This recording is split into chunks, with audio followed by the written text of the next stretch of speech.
একমাত্র রণক্ষেত্র মাঠে দাঁড়িয়ে আছে প্রভু রামচন্দ্র। আর কেউ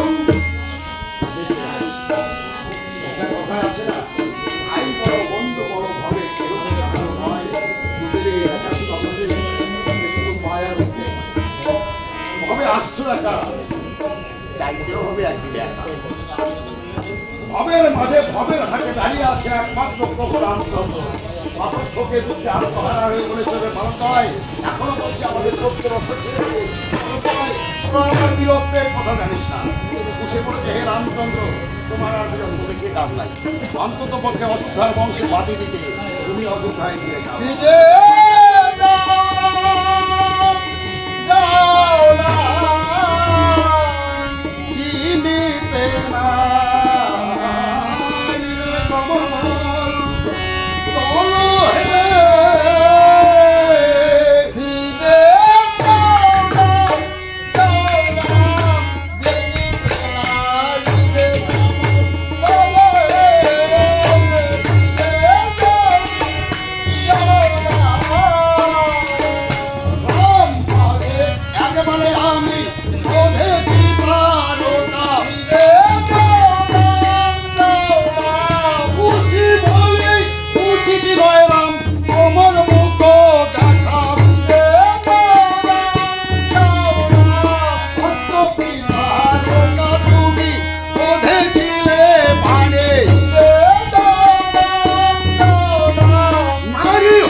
আমি শুনেছি কোন কোন অঞ্চলে নাকি নৌকায় বড় নৌকায় লম্বা গুণ, ছোট নৌকায় খাটো গুণ। আর রামচন্দ্র তোমার গুণটা কত লম্বা হবে? বাবু রামচন্দ্র বলেছে, ভালো নয়, নৌকার গুণ সীমিত থাকে, মাপা যায় কেমন, কিন্তু কারো দেহের গুণ কি মাপা যায়? বলেছে, ও তাহলে তোমার দেহের গুণ আছে। বলো রামচন্দ্র, তোমার দেহে কোন গুণ আছে?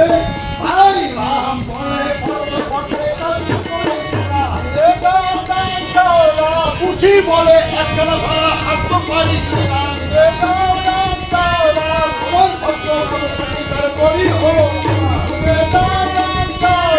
ভক্তি গুণে শোনাবো তোমার পদ গুণে না। খুশি বলেছে রামচন্দ্র, বড়ই ভালো তোমার পদ বসে কাজটা করে শোনা হয়েছিল নাকি? সত্যি এটা শাস্ত্রের প্রমাণ আছে নাকি? কিন্তু রামচন্দ্র এটা তো প্রমাণ আছে, কিন্তু একটা তুমি যখন নিজেরা বাগদাতে এসেছিলে তখন তো জঙ্গল দিয়ে এসেছিলে। জঙ্গল দিয়ে যখন এসেছো তোমার পায়ে গাছের শিকড় বাঁকার বা ওই শুক্র ধারণ করা পরিষ্কার ওগুলো পায়ে লাগেনি? লাগছিল? একটা আরেকটা শোনা হয়েছিল, আরেকটা শোনা হয়েছিল। একমাত্র বাদক রামচন্দ্র মাতার ভক্তির গুণে হয়েছিল, তোমার পদ গুণে না। প্রভু রামচন্দ্র লজ্জিত হয়ে বলেছে, বালুদায় বলদের পিতার নাম খুশি বলেছে, আমাদের পিতার নাম হলে তোমাকে স্নান করে আসবে। কারণ এই যে বলেছে না রাম রাম কৃষ্ণ রাম, এই নাম শুনতে যদি আসে যারা স্নানাদি করে শুধু প্রভু রামচন্দ্র বলেছে, হ্যাঁ বালকরাই, আমি শুদ্ধ মনে শুদ্ধ চিত্তে তোমাদের পিতার নাম গ্রহণ করবো। বলো তোমাদের পিতার নাম খুশি বলেছে, আমি আকাশে গিয়ে বলবো, তোমার ক্ষমতা থাকে তুমি বুঝে নিও। কেমন তাই খুশি বলেছে, ওদের পিতার নাম থেকে পুরুষ শব্দ কাণ্ডে ওদের পিতার নাম শুনলে ওদের পিতার নাম কি দিয়ে শিবকে খাই পিতা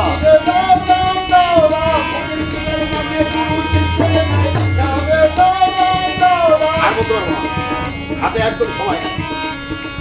এবার বলো রামচন্দ্র তোমার পিতার নাম। প্রভু রামচন্দ্র উচ্চ শিরে গর্ব ভরে বলেছে, বড়দায় আমার পিতার নাম রাজা দশরথ।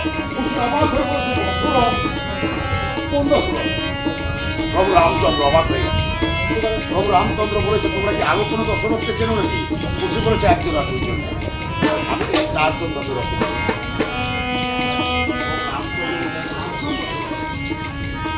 চারজন দশরথকে চেনো? খুশি বলেছে, তাহলে এক একজন করেছে।